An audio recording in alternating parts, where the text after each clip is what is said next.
We have some nervous guests here, and they don't have any reason to be nervous this morning.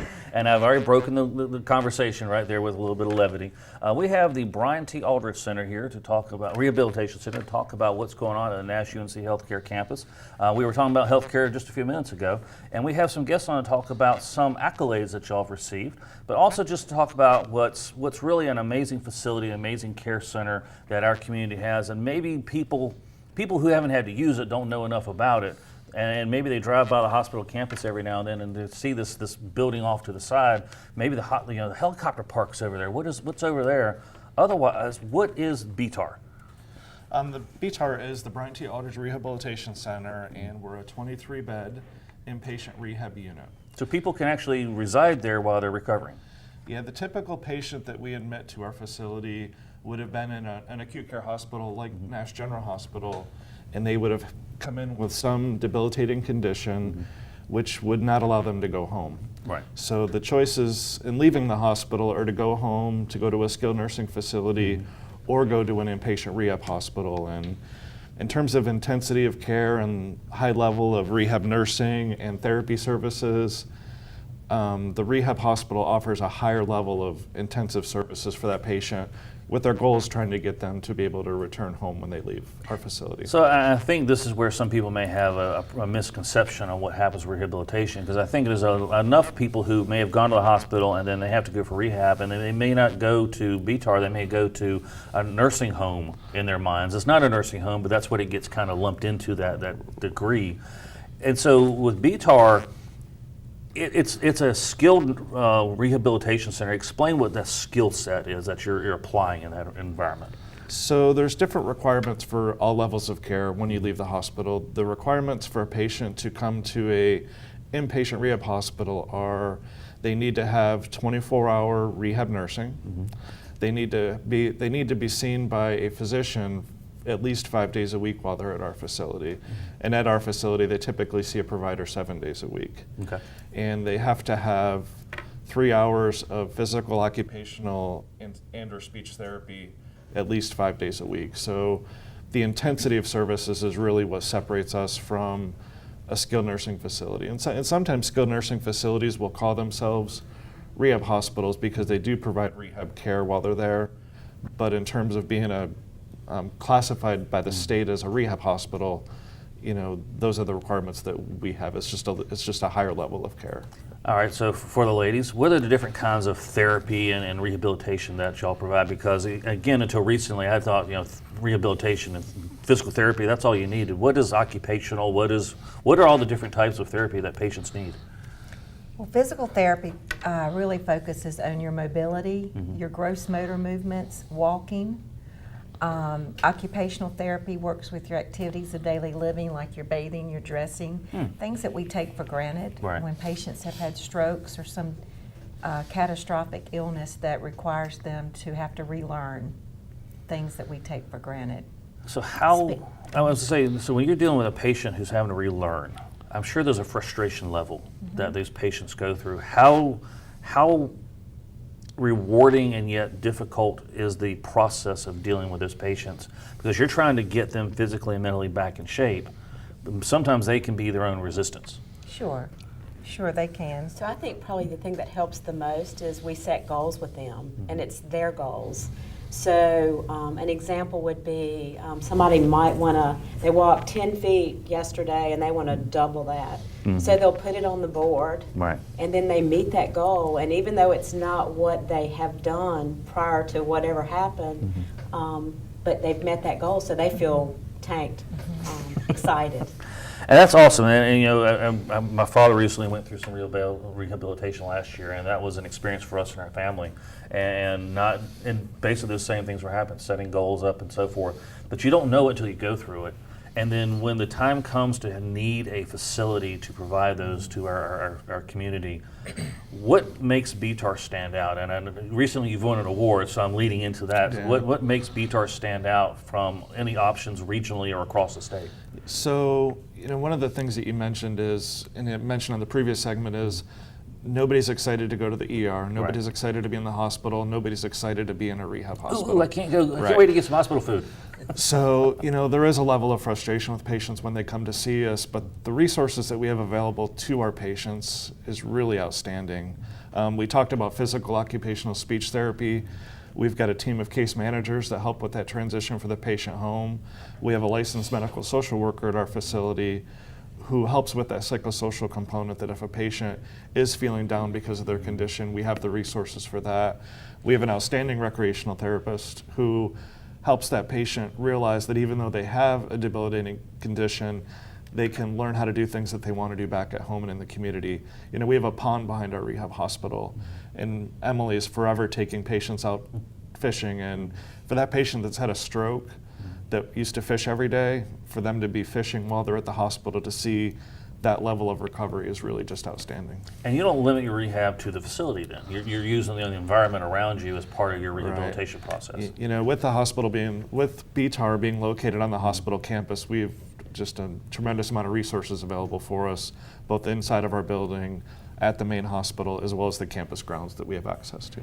So I want to add one thing we have a show called Way Back Wednesday, and one of the things we love about Way Back Wednesday on here is we look back at the history and where did names like Jeffries Road come from and things like that. What is Brian Aldridge? Who was that to the hospital system? So Brian Aldridge was the original CEO for the hospital system. He was there for many years, 25 plus years. And his last project when he retired was to work with the board of directors on constructing a rehab hospital and going through state approval for that. So as he was leaving his tenure, the rehab hospital was named after him. Sounds like a worthy designation. It sure was. So let's talk about CARF. What is the CARF certificate, and what did y'all get recently to celebrate? So for a rehab hospital to be open, they have to be accredited by an organization, and our whole hospital system is accredited by Joint Commission. Right. We go above and beyond and do a certification that is not required, which is CARF. Anytime you're providing a service to a community, you want to make sure that you're providing the highest level of service you can possibly provide. So the rehab center works with CARF on achieving that accreditation. So CARF stands for the Commission on Rehabilitation, Commission on Accreditation for Rehabilitation Facilities. Excellent. So y'all recently won a good distinction and recognition, and Sandra wants to make sure I say this comment in here, and this was, I guess, a pretty important one. The professional veteran who did the survey was a 20-year veteran. She said she had never performed a survey before like this for a rehabilitation facility, and she had no recommendations for improvement. Right.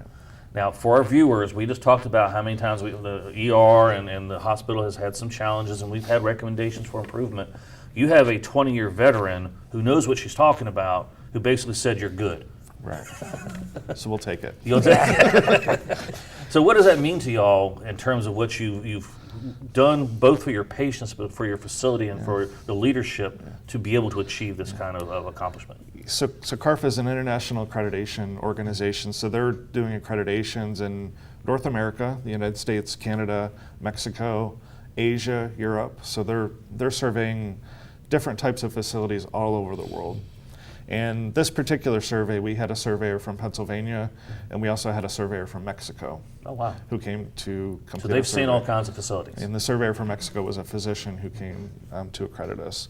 And while they're here, they spend 2 days with us, and they look at policies, they look at patient records, they interview patients, staff, and they end up looking at over 1,700 standards while they're here with us. And we had a very good survey with no recommendations as a result of the survey. So I want to talk about staff a little bit now, and I want to put this towards, again, to the ladies here. Recruiting healthcare professionals and rehabilitation professionals has been a challenge in Eastern North Carolina. Not only have you all apparently been successful in getting good caring staff, but to the point that you're winning an award here. Talk about your staff and what that means for the patients, because at the end of the day, it's the patients that you're treating. They're not necessarily just customers. They're and I'm going to use a crude term, but it's an important one. We're all bags of meat that need to be cared for carefully, and when we're broken, we need to be cared for more carefully. And that's where y'all take that extra special step in taking care of us. So talk about your staff. So I think we're very fortunate. I think we have hired the right people for the right job.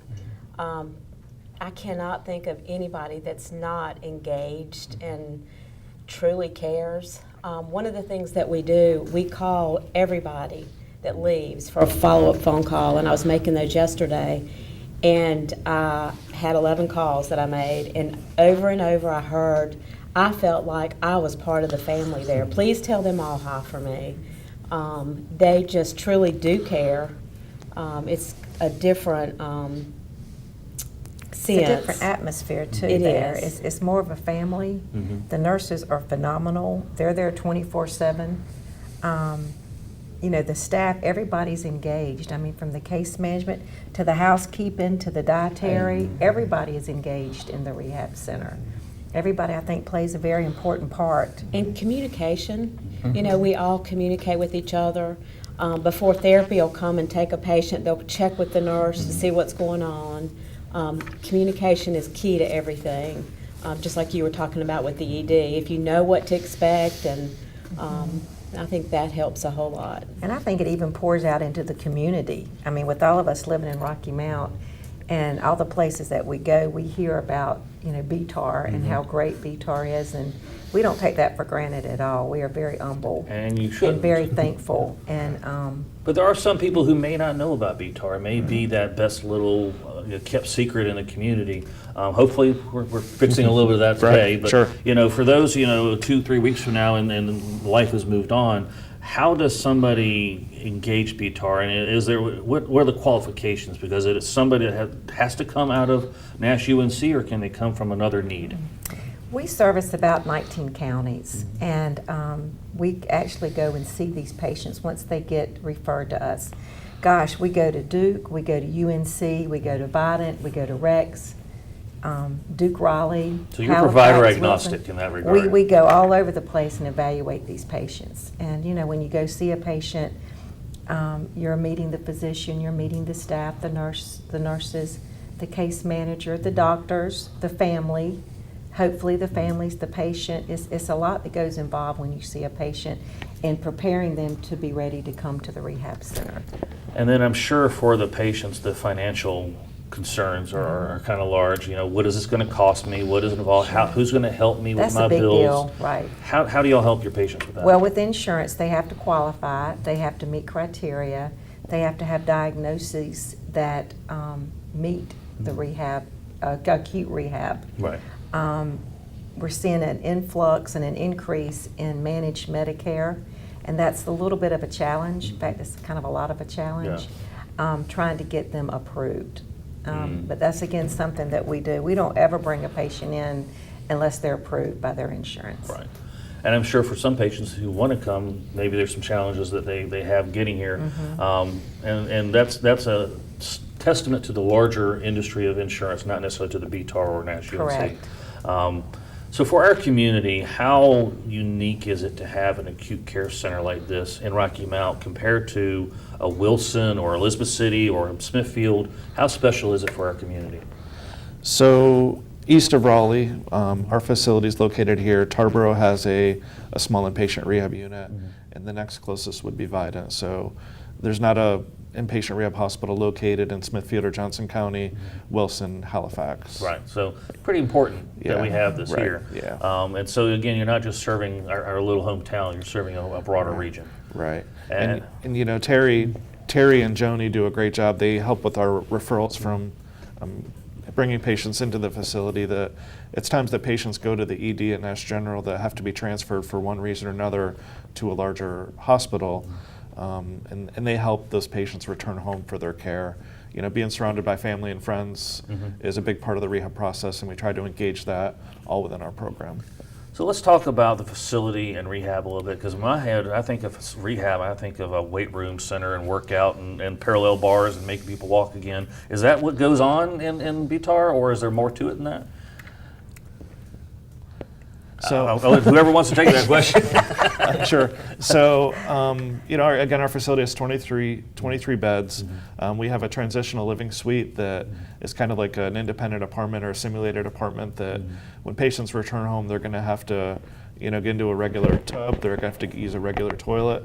They're going to have to sleep in a regular bed, and they'll help simulating those activities to make sure when the patients need to go home that it's safe to go home. They have an independent living kitchen where they can do simulated cooking groups, and if the patient needs to learn how to make a sandwich or make macaroni and cheese, they'll work with the patients on helping to relearn those activities. Same with a simulated laundry room, and a lot of those things that you might need when you go home we have located at our rehab hospital. And we have a state-of-the-art gym. And that's kind of what I was thinking of before, yeah. So getting into the more traditional things, the gym we have is a very large and spacious gym with really great equipment to help that patient help with their recovery. And then, of course, you have wonderful therapists to work with your folks to work on their therapy. Speaking to patients who, and this really gets to the core of what happens, and again, I don't want to minimize this. When somebody comes in and they've lost the capacity, the ability to do the things they used to do, if they had a stroke and they were left-handed, now they got to start using their right hand, or compensate for a while, for a year or two, as they're learning to redo the things they used to do. This sounds like a dumb question, but how hard is that? Because I haven't had to go through it. For people who are helping people go through that, how do you hold their hand? How do you have the patience without losing your patience with dealing with folks who are struggling on their own? And I ask this to any of y'all. I think the biggest thing, we try to celebrate the small victories with them. There is, with the stroke, depression, and that's where we can utilize our licensed clinical social worker to counsel. We really involve the families as much as we can to be cheerleaders to the patient. We really encourage as much as possible and celebrate when there's any type of change. We also do a lot of education about how long this might take. We know you want it to return right now, and even if it doesn't return before you leave us, you're going to keep maintaining therapy and getting return. And I want to make sure we understand what acute care versus just a long-term rehabilitation. Those are two different things. Acute care is right now you can't lift a fork, and you're trying to get them back to the point of lifting a fork. And maybe it's a more brutal way of doing it than you used to, but you're making them functional. The long-term care is what happens outside of the facility. Right. So, while they're at the rehab hospital, you talked about the frustrating pieces of it. And, we really try to work, as Jeannie said, we try to work with the patients on if they're having a hard time bringing their fork to their mouth, trying to break down that activity from the different parts of it and work on each part of that movement separately, and helping the patient understand that movement's going to come together once the individual pieces of it do get together. So the small successes, reaching is one, grabbing is one, pulling is one, hand-eye coordination, all that stuff. Things that we take for granted today. I'm a hand-oriented person, if you hadn't noticed. Things you take for granted today that you just don't think about, that when you lose that capability, you're the ones there helping them regain that. And I'm sure you get thanked a lot and hugged a lot in that process. I'm sure that's part of its own reward. That's definitely our reward, is being hugged and being thanked. And we have a lot of repeaters. We have a lot of recommendations that's how we get a lot of referrals, is people recommend us because they've had such good outcomes before. And I know you're not advertising for new patients. That's not necessarily how it works. But as you're receiving patients, I want our community to know that the BTAR, Bryant T. Aldrich Rehab Facility, is a shining star in our community. Thank you all for what you do. Thank you for raising the level of care to the point that professionals in industry say, you're good. I don't have any recommendations. You don't even need to mop up that corner over there or anything like that. How hard has that been to steer a ship to the point that you're basically good? Everybody's happy with you. Well, that's hard to accomplish in any industry. Well, I think it's as we've all said, it really starts with the team. If it was up to Terry, Jeannie, and I to have a perfectly great rehab center, it would not be successful. What is successful is having every one of the therapists, nurses, case managers, environmental services, plant services, Everybody that's on staff at our facility is focused on making sure that that patient and family experience is outstanding. And one thing I'll say, the facility itself, I've actually visited a couple times, and it's much bigger on the inside than it looks on the outside. It's a little deceiving that way.